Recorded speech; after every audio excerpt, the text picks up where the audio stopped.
Hey guys, it's Hannah-Beth, and today I'm going to do the Q&A video. And I got a lot of questions, so we got a lot to go through. And I'm gonna get started and hopefully answer everybody's question. If I forget, I will probably make another one of these soon, so we will just go from there. Okay, so the first question was, what does my average day schedule look like? On the weekdays, usually my mom and I go to the gym at 7 to 8, and then 8 to about 12. I stay at Starbucks and do school. Then once I leave Starbucks, I come home and I practice and I ride.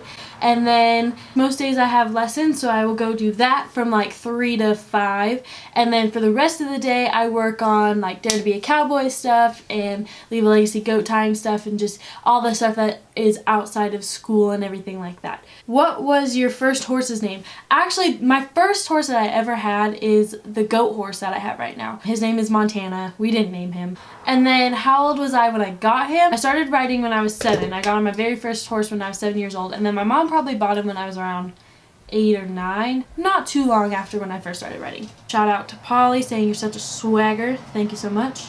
The next question was, do I have a boyfriend? That's a no. I do not have a boyfriend right now, but at the same time, I'm not like single and mingling, if that makes sense. I'm kind of just living life for what it is. Single ladies, peace. What is the best goat tying advice I've ever received? I think that the best advice period that I've ever received is she who works the hardest wins, and that ties into goat tying with me. The harder that you work, the more you're gonna get out of that. I have worked days and nights and thousands and thousands and thousands of hours in the goat tying, and it's definitely paid off, and that's just what keeps me motivated. And it's true with school, it's true with life, with any hobbies, with anything like that. Like, it's true with all of that. So that's probably the best advice I've ever received, is she who works the hardest wins. What are the brand of brushes that I use for my war paint videos? That's a good question because I have no idea. I bought them at Nordstrom's. I cannot tell you what they are. Like, I have no idea. So it came into like a pack like this, and well, oops. But I don't know. Will you be my friend? Yes, of course. How and when can I meet you? So I kind of want to do some meet and greet someday. So if you have an area that you want me to go to meet you, comment it on my last Instagram picture. I can see like where the majority of it's gonna be, and then I will go over there and I will make an appearance. My idol, thank you. Have you ever been to a rodeo in Ohio, and where can I meet you? No, I've never been to a rodeo in Ohio. I've stayed pretty local for the most part for rodeo, but that's why I'm excited to move to Texas so I can branch out and really get to rodeo in different places that I've never rodeoed before, so that's gonna be fun. What's your favorite kind of hairspray? I don't use hairspray for the most part. I like the kind of hairsprays that smell really good. Where did you learn to do makeup? I think that within makeup, I'm just like a super artistic person. Like, I really like being artistic. I paint a lot, I draw a lot. Like, I just like doing that kind of stuff, and I think that that ties into makeup because it's kind of like an art within itself. Next question. How old are you? I'm 18. I just turned 18. What primer do you use? So for face primer, I use the War Paint primer. For eye primer, I use Urban Decay primer, and that one works really well as well. What is your dog Copper named after? That little hound dog on Fox and the Hound is how I named Copper. How old were you when you had your first crush / boyfriend? So boyfriend, 8th grade, and it wasn't even like a relationship. Like, it was really dumb. And the first crush, I don't know, like, I feel like we all had crushes even when we were little and like we didn't know it. Like, I really loved when Cinderella Story came out. I really liked Austin Ames. Worst accident on horseback. I really haven't been, knock on wood, I really have not been into that many accidents horseback. One time, my goat horse that I have right now, I thought I could make him into a barrel horse, and he has previously shown me that he did not want to be a barrel horse. He bucks. I just really didn't think it was that big of a deal. One day I took him out and we're just gonna make a run because he knows the pattern, he just doesn't like him. I was leaning forward kind of a lot just to get him out of the barrel. He knocked me right over. He started bucking. I think I landed like on my upper back, like towards my neck, and I couldn't breathe or anything, and my neck was like super swollen. Looked like a linebacker.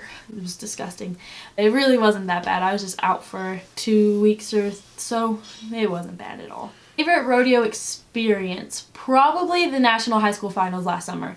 Who is your idol? I got asked that the other day, and you know what? I look up to a lot of people, and they all have their own unique qualities that I like about them, but I don't have like one person that's specifically my idol. And not that I am against like idolizing people or anything like that. I just like think that if you do idolize somebody, then you're gonna try really hard to be that person, and I would rather be the best version of myself that I can be rather than trying to mock somebody else. Like I said, there's a lot of admirable people out there that I really look up to, and I'm very thankful to have as somebody to look up to. What's my favorite color? This color.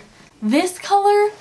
It's not even really a color, but I don't care. Who is your favorite celebrity? I think that my favorite celebrity would be Lucille Ball. She was just a lot of fun of a person, and that's kind of somebody that I want to be too. Like, I just want to be somebody that's really fun, like having a good time, and I don't know, I just really look up to her. What is your favorite food? Raspberries, probably. My favorite song, that's really hard. Right now, I'm really into the Justin Bieber vibe, and G-Eazy, like, that's kind of my full playlist. My favorite TV show between The Bachelor, Supergirl, Fresh Prince of Bel-Air, and Friends like as #1. Who's your favorite barrel racer? Honestly, I don't really have a favorite barrel racer. What's super cool about the barrel racing industry within rodeo is that almost all of the ladies that are out there you can look up to, which is incredible to think about. Like, they are all such a good example for us to look up to and to strive to want to be like. I just think that us rodeo kids that have that kind of picture to look up to between Fallon Taylor and Sherry Cervi and Taylor Jacobs and Brittany Posey, just look at all of the people and you just think, like, we have such cool women to look up to that have their heads on straight and that are driven and motivated and just classy people that we can look up to. That's like one reason why I feel so blessed to be within this industry, is because we do have some incredible people to look up to. My favorite brand of jeans, that's between Addicted Jeans and Grace Jeans. I really like those two. How do you keep doing rodeo financially and still have time for working horses?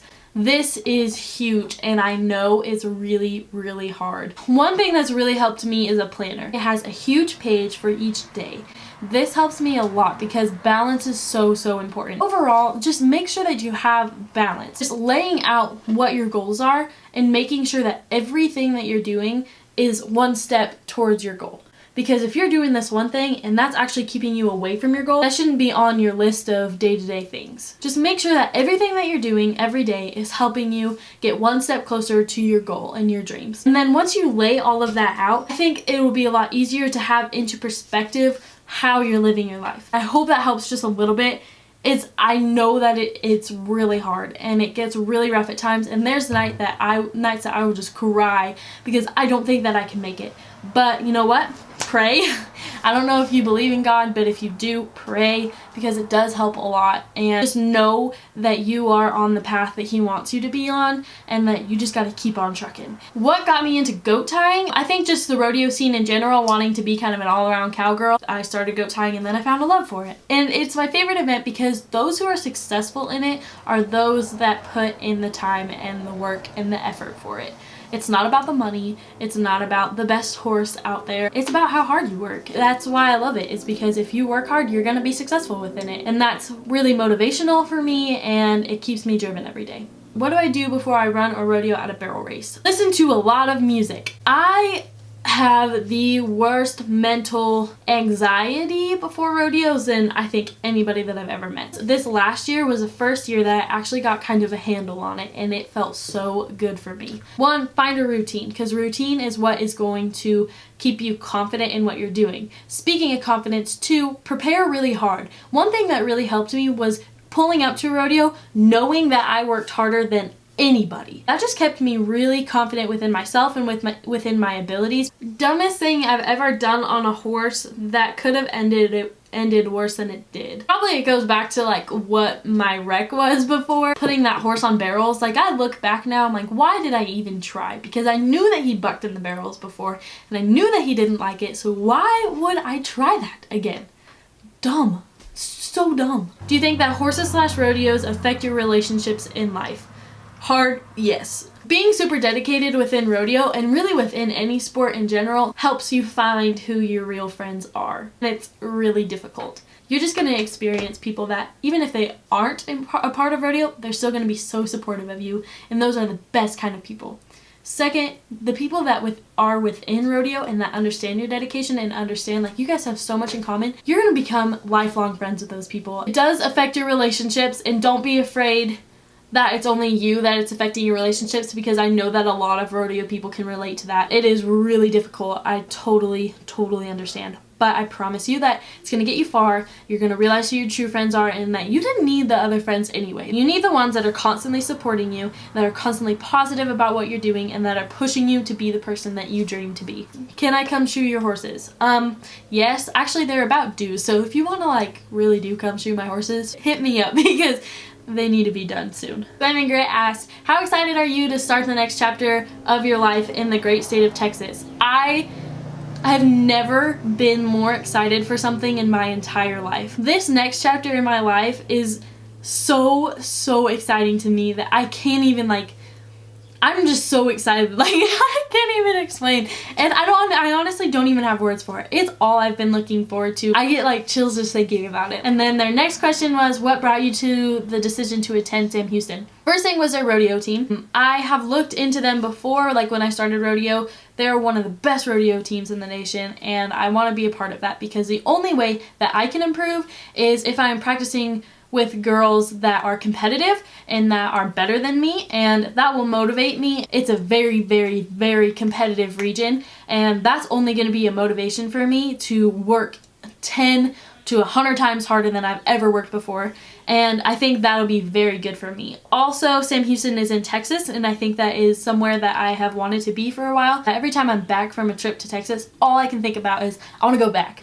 I'm just so excited. P.S. Can't wait to have you in our home state. I love you guys, just so you know. How long have I been in rodeo? I started high school rodeo, where I tied goats and started breakaway and stuff like that, my junior year. Most embarrassing story. It happened kind of a while ago, but it still kind of haunts me a little bit. I played soccer for 12 years. When it wasn't soccer season, we played indoor soccer during the wintertime. And all of us girls were taking shots on the goal. I was gonna take the shot next, and guys were coming by, and I was like, oh, I am gonna make this goal. Like, this is gonna be incredible. And like, one of the boys was being the keeper, and I was like, I'm so gonna get it in. And I'm like 13 years old or something. And I went to kick the ball, and I missed the ball, and I fell on my butt on the concrete, and I just sat there like, that just happened. Everybody was laughing, and what am I gonna do? I'm just gonna laugh too. And I had a game after that, and I was like, I don't know how I'm gonna do this game now. Like, I'm so embarrassed, and fell on my butt in front of everybody. First kiss. Pass on that one. Life plans. There's a lot, and I have a lot of projects going to help me within my life. My life plans really is just to be a happy person and to live happily and be happy with who I am. And I want to be able to experience the world, and I want to marry somebody that has the same ambition and drive as I do, and just to motivate, empower, and inspire people around the world, and that's what I hope to do throughout my life. Recently lost passion for rodeo. That is something that I think every rodeo person experiences. Rodeo is a very difficult sport, and it contains a lot of variables like horses and constantly practicing, and just when we're not practicing, we're taking care of our horses, and we're not taking care of our horses, we're taking care of ourselves, and it's just like, it's insane and time consuming. The money that it takes is crazy, and we do lose passion for it sometimes because it's kind of easy to get burned out of it if you're just thinking about all those variables. To get the passion back, here's what I would say. Write down your goals. Write down your life goals, big and small. What you want to do next month, what you want to do 10 years from now. Write down your goals. And then, once you have your goals written out, just write down what you want to do and who you want to be. And then, go and figure out how to get there. Now, the how to get there is going to be writing every day, or practicing, or just be really specific with that, and then just start working for it. Once you start seeing progress within yourself and within your horses, you're gonna get that passion back. But see, the thing is, just because you lose passion doesn't mean it's not what you're meant to do. A lot of people think that man, I lose passion for this, and that just must be God talking to me that I don't need to do this, and this is not what I need to do in my life. And that's not necessarily true. That may mean that you need to find something else in order to get that passion back. everything is a lesson. And it may be that you do need to like figure out your goals and figure out what you need to do and how to get there and everything like that. But if you're working hard for it and then you're still like a year from now still like, I don't know if I want to do this with my life, don't think that you have to, because you don't. Maybe take a break for a year. Maybe take a break for 6 months. Sometimes I will do that because I work myself so hard. The best thing for me is breaks. So I work so hard that I get burnt out really easily. So what I do with myself to keep the passion and to keep the drive alive is to work really hard for a month and then give yourself a week of a break. Don't ride, don't rope, don't practice in any way. Work out still, keep your body healthy, but I don't do anything else. This helps me a lot because I come back after my breaks feeling better than ever. And you know what? I don't know if that's going to work for everybody, but I know that that's something that works for me, so I hope that helps you in some way. How did I first get involved with horses? Well, we moved up from the Los Angeles area up to Colville, California, which I don't know if anybody knows where that is, but it's population 400, very small. And my mom was basically looking for stuff for my brother and I to do. Somebody was offering horse riding lessons and we started with that. You think that pursuing your rodeo dreams is more important than a college education? No. I used to think when I was littler, when I like first started rodeo, I'm going to go to the NFR, I'm going to get a gold buckle, blah, blah, blah. I'm going to be rookie of the year, and I want to be rookie of the year when I turn 18. When I turn 18, I'm going to get my pro card, and I'm just going to go for it. I'm 18 now, I don't have my pro card, and I really don't even have a barrel horse that's ready to be at that level. And I'm okay with it. I'm looking forward to doing college rodeo and experiencing that, and then doing pro rodeo. What I say is don't think that just because you're college rodeo means that you're missing out on pro rodeo. There's a ton of life to live after college. You're not too old to do rodeo at all. You still have a ton of time and a ton of life to live. So live it. Don't let rodeo make you make decisions that may later on ruin what you could have been. But you know what? I think that you should college rodeo and go rodeo for a college and see how that goes, because that's the next level after high school rodeo. And then see how you feel after that, and then pro rodeo if you want a pro rodeo. I just think that an education is very, very important. And I used to get so mad when people would tell me rodeo is unpredictable. You never know if you're going to be successful one year and then not be successful the next year and not make any money. And I used to be like, I know that I'm going to work hard and I'm going to make it. But sometimes there's other variables, like your horse could get hurt. You could get hurt. There's just variables that you can't control. And you need to be prepared for those types of situations. And the only way that you can do that is by getting an education so that you can get a job if you need to. And getting a job isn't a bad thing. You're making money, you're still hustling, you're still working hard. I think it's important to realize that there are rodeo options within an education, like college rodeo. So take advantage of that and get your education while you're rodeoing at the same time. That's my opinion. Everybody else could think differently, I don't know. Biggest tip to somebody's first season of barrel racing: don't get intimidated. There are going to be people that are better than you. Don't get intimidated by those people. Keep track of yourself, know where you're at, know where you want to be, know where you're going, and just stay on that path.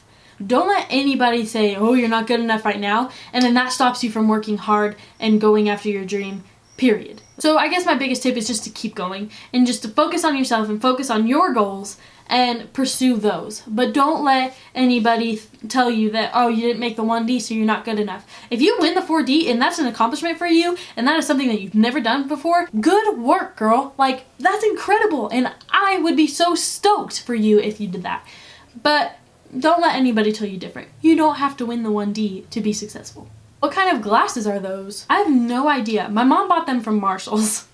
So I don't know what kind of glasses these are. But here's a close-up shot so that if you want to find them. How did you get such a life? Ooh, I don't know what that means. But let's just say, how did I get the life that I'm living right now, that I'm super blessed to live? And that is working my butt off constantly. And there's nothing more that I can say to that. Just keep grinding and just keep going, and you will get to where you want to be. I promise. What's my favorite brand of boots? Macy Beans. Favorite color of horse? Straight black horses. Like no brown within them at all. Just pure black horses. I think those kind of horses look so cool. If you don't have a goat to practice with for goat tying, what should you practice on to practice stuffing and such? That is a very hard question, and I am actually going to work with my managing team on figuring out a way to help you guys. I'm going to come up with a way to help you guys that don't have goats that still want to practice stuffing, and we're going to figure this out. Give me a couple weeks to figure that out, and then I'm going to release it so that you guys can have it. What camera setup is this? The camera setup is a 70D Canon. What inspired you to do YouTube? Maybe Candy Johnson. Candy Johnson, I watch her a lot, and she just has like a lot of fun with it, and I think it's, I don't know, I think it's fun. And then I like talking, so that probably is a part of it too. Would you ever do a makeover for somebody? Yes, that would be so much fun. Anybody that wants me to do a makeover for them, hit me up and I will do one. So I think that's the last of the questions. If I missed yours, I'm really sorry. I will probably do another one soon. Thank you guys so much for watching this and hearing me talking. If you're still here by the end of this, then props to you. Don't forget to go follow me on Instagram and on Snapchat. Then also subscribe to this YouTube channel. And I will see you guys on Tuesday for the Goat Tying Tip Tuesday, and then again on Wednesday for War Paint Wednesday. Keep watch for those. Have a great weekend, and I will see you guys later. Bye!